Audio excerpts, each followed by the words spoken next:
Hello everyone, welcome back with the most important series. अगर आप अपनी MBBS अब्रॉड डेस्टिनेशन प्लान कर रहे हैं और आपकी डेस्टिनेशन होने वाली है नेपाल, तो this video is important for you.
Thank you.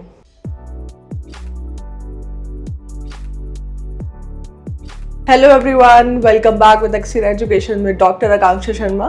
तो यहाँ पर आज हम स्टार्ट करने वाले हैं हमारी एक बहुत इंपॉर्टेंट सीरीज़ जो कि होगी MBBS इन नेपाल के ऊपर। एंड इन नेपाल बहुत सारी क्वेरीज हमारे पास आ रहा है क्योंकि बच्चों में कन्फ्यूजन है कि हाउ टू अप्लाई और कब से काउंसलिंग वहाँ पर होता है, पूरा प्रोसेस नेपाल का कैसे रहता है ना, according to the budget also. So आज की वीडियो पूरी डिटेल्ड होगी regarding your MBBS eligibility to take admission in Nepal. ठीक है, so this is for you students. अभी हम स्टार्ट करते हैं अपना ये वीडियो। ठीक है, so here will discuss all the points, the eligibility, the MEC process, MECEBL ये होता क्या है basically for the new students जिनको अभी पता नहीं है या फिर जिन्होंने फर्स्ट टाइम अभी नीट दिया है and they are exploring options for MBBS abroad destinations.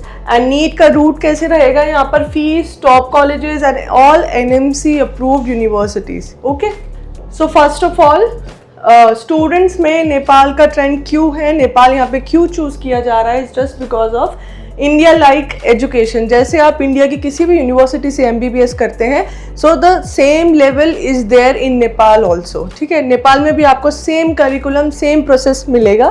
ठीक है, सेकेंड इंग्लिश मीडियम होगा एंड NMC की बहुत इंपॉर्टेंट गाइडलाइंस है कि इंग्लिश मीडियम ड्यूरेशन कोर्स पूरा इंग्लिश में होना चाहिए। ठीक है, no visa required, obviously Nepal है तो यहाँ पे इंडिया के स्टूडेंट्स के लिए कोई वीज़ा नहीं लगता है एंड मोस्ट प्रोबेबली पेरेंट्स भी ट्रैवल करने के लिए कंफर्टेबल रहते हैं। तो अगर in case of any emergency तो यहाँ पे पेरेंट्स भी ट्रैवल कर सकते हैं। ठीक है, सिमिलर कल्चर है इंडिया एंड नेपाल का, ये सबको ही पता है। ठीक है, इंडियन फूड अवेलेबल होता है, 2 फॉरेन कंट्रीज में भी अवेलेबल है, बट नेपाल एंड इंडिया का रिलेशन अगर हम देखें और थोड़ी सी सिमिलैरिटी भी है कल्चर वाइज, तो यहाँ पे आपको इंडियन फूड में इतना ज़्यादा कॉम्प्रोमाइज़ नहीं करना पड़ेगा।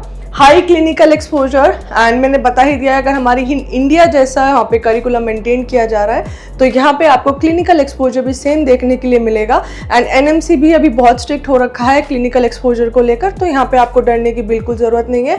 Hospitals and everything are up to the mark. Okay, easy travel है ऑब्वियसली, NMC एक्सेप्टेड डिग्री है, all are NMC verified and better patient flow है और पेशेंट से इंटरेक्शन भी आपका इजीली अच्छे से हो जाता है क्योंकि अपना ही कल्चर है। ऑलमोस्ट लैंग्वेज में वहाँ पे हिंदी भी समझी जाती है तो आप इंटरेक्शन भी कर सकते हैं। ठीक है, so now MBBS in Nepal में हम ओवरव्यू ले लेते हैं। एज इन इंडिया ऑल्सो पूरा ड्यूरेशन आपका 5.5 ईयर्स का रहता है, as similar to India also 4.5 आपका पूरा कोर्स रहेगा and 1 year of internship that's equal to 5.5 years.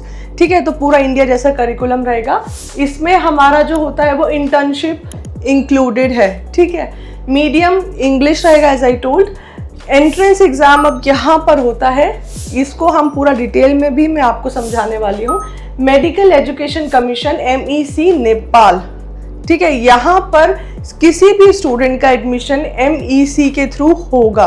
ठीक है, रिकॉग्निशन है NMC प्लस WHO दोनों से वेरीफाइड है यूनिवर्सिटीज़। वीज़ा यहाँ पे इंडियन स्टूडेंट्स के लिए नॉट रिक्वायर्ड और जो हमारे अब्रॉड कंट्रीज़ के स्टूडेंट्स हैं, मोरक्को के हैं, दुबई के हैं, तो वहाँ पर वीज़ा आपको रिक्वायर्ड होगा, ठीक है। इंटर्नशिप यहाँ पर इंक्लूडेड होती है, एज आई ऑलरेडी सेड, ठीक है। नाउ यहाँ पे प्रोसेस कैसा रहेगा, नीट क्वालिफाइड, यानी कि अभी ऑन 21 जून नीट हमारा ऑलरेडी शेड्यूल्ड है, तो जिन स्टूडेंट्स का नीट क्वालिफाइड है, पीसीबी में marks, PCB, I am not mention here कि पूरा 12th में marks, note, physics, chemistry, biology तीनों का मिला के 50% से ऊपर होना चाहिए, ठीक है। अगर यहाँ पे नीट क्वालिफाइड आप नहीं है तो भी एज आपका अबव 17 होना चाहिए एंड एलिजिबल फॉर एमबीबीएस इन नेपाल। अब यहाँ पे जो नॉट एलिजिबल नीट कैंडिडेट्स हैं उनके लिए प्रोसेस थोड़ा अलग से चलता है, जिसको हम अभी पूरा डिटेल में एक्सप्लेन करने वाले हैं। यहाँ पर मैं बताने वाली हूँ सब कैटेगरी 1 एंड सब कैटेगरी 2, ठीक है। तो जिन स्टूडेंट्स का नीट क्वालिफाई होता है या जिन स्टूडेंट्स का नीट क्वालिफाई नहीं है, सपोज सब कैटेगरी हम 1 देखते हैं तो MECEEBL का एग्जाम होता है, उसका फुल फॉर्म मैंने लिखा हुआ है, medical education commission entrance examination bachelor level, ठीक है। तो यहाँ पर ये नेपाल में ही कंडक्ट कराया जाता है एग्जाम, और ये जो स्टूडेंट्स यहाँ पर ये एग्जाम को कंडक्ट करते हैं, यानी कि इसमें बैठते हैं और ऊपर से उनका नीट भी क्वालिफाई है, तो उनको ज़्यादा प्रायोरिटी मिलती है इन द काउंसलिंग और अपने यूनिवर्सिटी सिलेक्शन के लिए, ठीक है। यहाँ पे मोर सीट्स आपको एक्सप्लोर करने का मौका भी मिलेगा, यानी कि अपनी मर्जी से आप काउंसलिंग कर सकते हैं, बट इन सब कैटेगरी रूट यहाँ पे नीट का रूट आएगा, ठीक है। यहाँ पर अगर आपको एग्जाम देना है आप दीजिए, यहाँ पे आपका नीट क्वालिफाई है। देखो, किसी भी कंट्री में जाने के लिए हमारे एनएमसी की कंडीशन है कि नीट क्वालिफाई होना है, ठीक है, तो ये मैंडेटरी है। लेकिन मैं आपको जस्ट 10% चांसेस, जो मुझे लगता है शायद आपको फॉलो नहीं करना चाहिए, बट फिर भी अगर नीट क्वालिफाई नहीं हुआ है बट इस साल आप एडमिशन चाहते हैं, तो आप यहाँ पर इसके थ्रू, एग्जामिनेशन के थ्रू अपना एडमिशन ले सकते हैं, but according to NMC NEET qualify होना चाहिए, ठीक है। नाउ यहाँ पे नीट रूट डायरेक्ट एडमिशन होता है, दैट मीन्स आपको नीट क्वालिफाई करना है, बट जितने प्रीवियस ईयर्स की अगर हम एक्सपीरियंस से अपने आप को बताएं, तो यहाँ पे जस्ट क्वालिफाई वाले, जैसे कि सपोज अगर 150 कट ऑफ गया है और आपका जस्ट 150 टू बिटवीन 160-170 है, तो थोड़ा सा टिपिकल हो जाता है यूनिवर्सिटी मिलना, ठीक है। अदरवाइज हम जो अपनी साइड से आपको बताते हैं कि हम आपकी यूनिवर्सिटी सिलेक्शन ये है तो हम यहाँ पे कराएंगे, तो उसके लिए हमको मार्क्स भी चाहिए।